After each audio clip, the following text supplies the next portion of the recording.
பொதுவாகவே மனிதர்களிடத்தில் நாம் பார்ப்போமானால் நன்றாக அமைதலாக பாசத்தோடு கூட மற்றவர்களோடு கூட நாம் பழகுவதுண்டு. ஆனால் நாட்கள் செல்ல செல்ல, காலம் செல்ல செல்ல ஒரு சில சமயங்களில் அவருடைய குணாதிசயங்கள், தேவையில்லாத குணாதிசயங்களை நாம் பார்க்கும் பொழுது ஒரு சில மனிதரிடத்திலிருந்து நம்மை தூரமாக நாம் வைத்துக் கொள்வதுண்டு. தூரமாக வைத்துக்கொள்ள விரும்புகிறோம். அப்படிப்பட்ட காரியங்களையும் நாம் செய்கிறோம். இது பொதுவாகவே எல்லா மனிதர்களுக்குள்ளும் காணப்படுகிறது. என்னாகமம் 12ஆம் அதிகாரம் 9வது வசனத்திலே ஆண்டவரை குறித்து வேதம் சொல்லும் பொழுது சொல்லுகிறது, கர்த்தருடைய கோபம் அவர்கள் மேல் மூண்டது, அவர் போய்விட்டார்.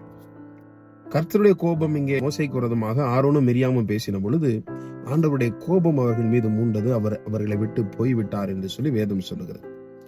நாம் செய்கிறதான பாவம், தேவனுக்கு விரோதமான காரியங்கள், தேவனுக்கு பிரியமில்லாத காரியங்கள், அவருடைய நாமம் தூசிக்கப்படத்தக்கதான காரியங்கள், என்ன காரியங்கள் எல்லாம் தேவனுக்கு கோபம் மூட்டுகிறதோ அவைகள் எல்லாம் நம்மை ஆண்டவரை விட்டு பிரிக்கும். நாம் தேவனுக்கு கோபம் மூட்டும் பொழுது ஆண்டவர் நம்மோடு கூட இருக்க போவதில்லை.